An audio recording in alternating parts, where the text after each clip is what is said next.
This is Sway. Sway. Sway. Sway. In the morning. In the morning. In the morning. Don't shake that fire. Wake your fuck ass up. Cross out your eyes. 1, 2, mic check, 1, 2. All right, so we're in Florida. We're in 703 North Orange Avenue. Uncle Tony's Donut Shop. Hey, yo! Make some noise! All right, hold on.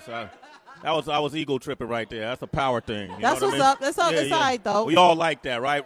We're here for the Red Bull BC1 North American Championship Finals, and that's taking place tomorrow at the Dr. Phillips Center for Performing Arts. You can go to redbullbc1.com and find out information on how you can be a part of all the festivities. Even tonight, there's going to be a party. You know, tomorrow there was a meet and greet last night. What's the party about tonight?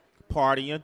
And so, and usually at these parties around this Red Bull event, you get a lot of ciphers that break out, have the B. Really? So, yeah, I brought an extra pair of sneakers, my B-boy sneakers for later on tonight. You bought extra back break? Yeah, a lot of these dudes, man, they don't. Don't be out there, homie. You know, man, my up rocks are ridiculous, HB. There you go. My up rocks are ridiculous. And so part of this is a really big event, and it's really great for culture, music culture, hip-hop culture in general. For me, being a part of this energy is how I started in the game. So working on TV and working in radio and becoming a fixture in this business, right? You face a lot of temptations and you deal with a lot of conflict and tug of wars at the same time. I just think that comes with the business and that comes with success. And so for me, keeping my ties with the b-boy community is like purification. It's how I get purified. That's what's up. After dealing with a lot of bullshit. Who's battling who's banging out who, and bullshit. Who's wearing the fanciest clothes, and bullshit. Whose girlfriend is a celebrity, and bullshit. Okay, yeah, all those great things. So it really warmed my heart to see that our next guest, who I became a fan of watching her dance. I didn't realize it was so many years ago, was Step Up Revolution. Right. Because Ryan was in the movie as well. And any dance movie, I always liked, except for Breaking 2.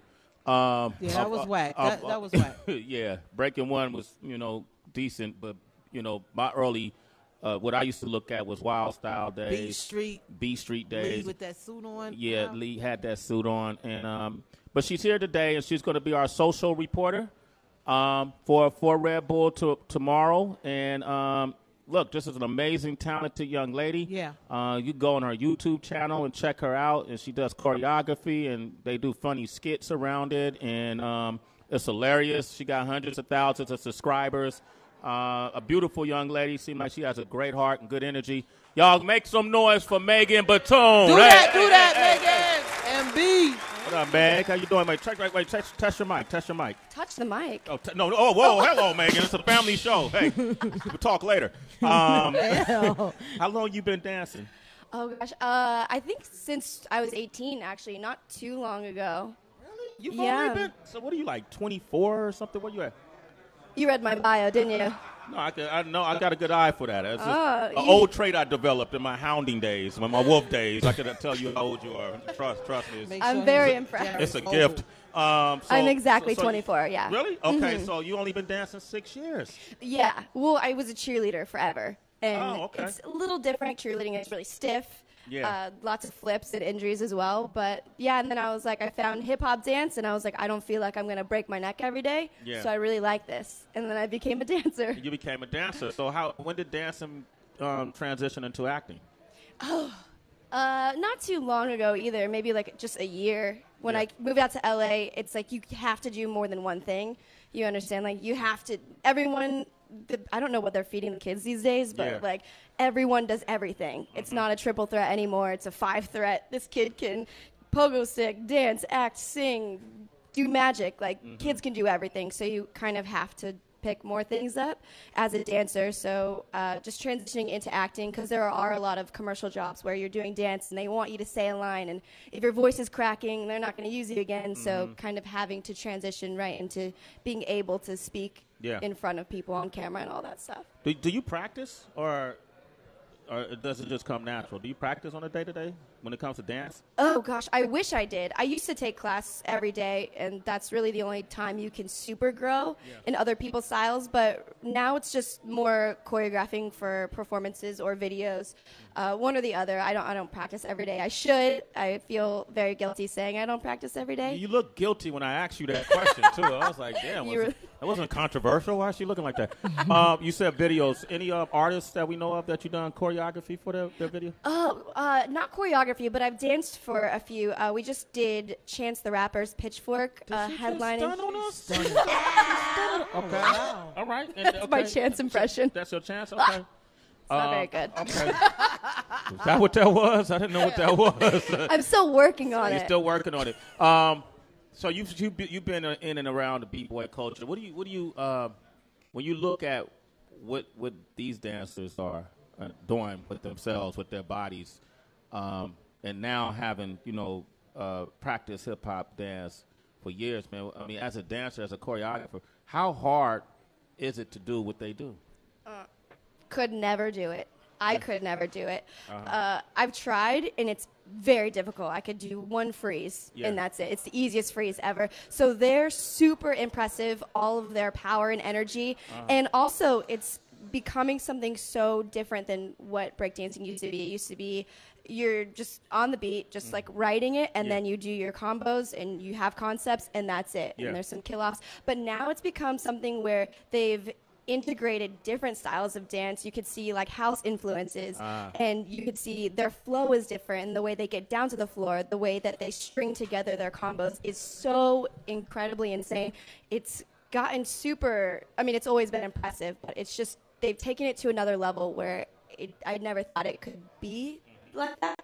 They're just merging so many different styles and influences of dance. It's really, and obviously it's just hard in general. Yeah, it's exhausting. Megan Batoon is with us. See, when I hear about dancing and videos and hip hop, I think of the strippers. I was surprised to see like Megan just pop up here and do this, and I'm like, okay, so you got to do more than one thing. You could like totally step your game up. And some of these strippers, could you imagine if like Cinnamon Bottom know how to do like a 360 on the strip floor? She killed the game. She get paid a lot of money that night. She get paid a lot of money. Yeah. Now, do you get insulted sometimes if you see like how much money the video whores make as opposed to, like someone like you who's really trained and skilled?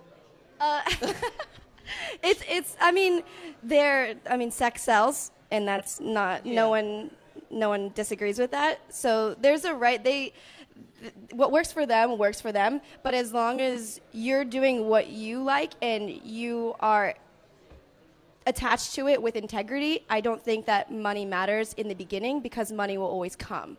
Yeah. So if they're making X amount of money, making it rain, that's fine, because I'll make it rain later on if I stick true to myself and make my videos and get it worldwide, and then people are like, I'm feeling you. Like that. That was pretty right. That was all right. Megan Batoon is going to make it rain. That's going to be the headline. Nothing else he said but that, right?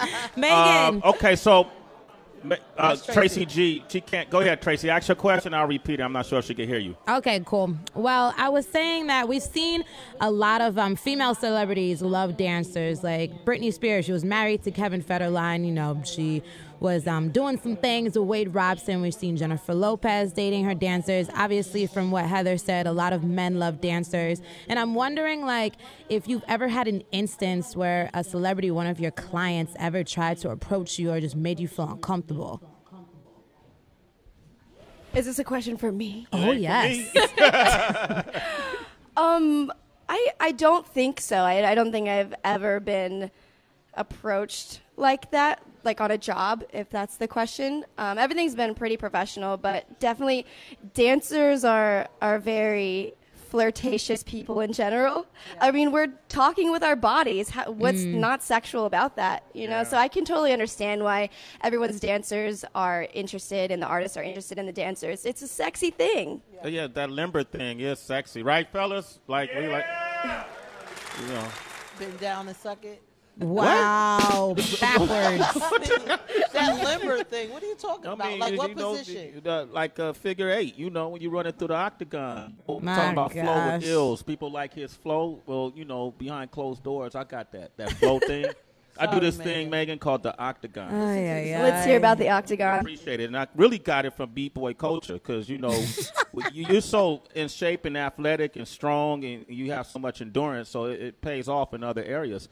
So I used to have like 8 different moves that I would do in fluently, continuity, without missing the beat. Know what I mean? Now Ja feels. Well, yeah, right? That's what we call the octagon. All Thank you, right. Megan. Like, why the hell are we talking about this? All right, what the hell? Notice I said used to. That was about 45 pounds ago. Real quick, you're going to be the social reporter. Yes. And you have such a social media presence, and you know you really done well for yourself. Yeah. Thank you. Thank you. How important is that to an event like this? Because we were talking with Frankie about this type of culture not getting enough recognition, and perhaps maybe this is one way it could be recognized more. Well, how important is social media, you think, in this time and age for dancers? Yeah, no, it's absolutely important. I think the reason why dance is staying popular is because of social media. I mean, the age of the musical has died down a couple decades, so the only way that we can keep up with the times is being on social media. Yeah. Kids these days are getting iPhones when they're like 6. They're on Instagram. They're on Snapchat. Like, we have to grow with it and keep our art in a way that is easily digestible for everybody of any age, anywhere in the world. So on Snapchat, that's what I'll be doing tomorrow, mostly the Red Bull Snapchat, and just taking everybody around the event, seeing what's happening for the people that can't be here, that are not in Orlando, people that are in India, people that are in Jacksonville, not even too far, you know, anyone that wants to be a part of this event that can't be here physically. That's my job, to kind of be the host of that and make them feel like they are a part of the event. Well said. And now the Red Bull Snapchat, if that's the address they go to. All right. Thank you, Renee. Megan, it's a pleasure to have you on the show. Thank you. Absolutely. Thank you both. Hey, so if the spirit moves you tomorrow, you think you might do some showcasing some skills or something? Hey, I'll do my one freeze that I can do. Okay, I'll call you out on stage, all right? All right, you guys make some noise for Megan Batoon. Thank you. All right. All right, we about to get situated. Where my hyenas at?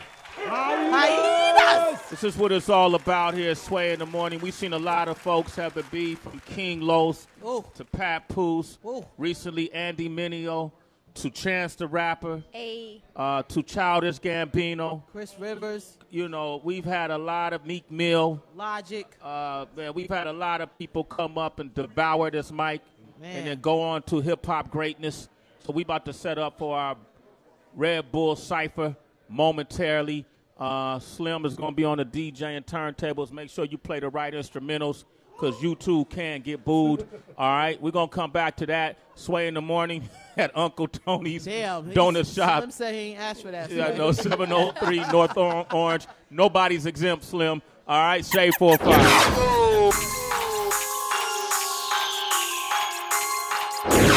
It's Sway in the Morning, only on Shade 45.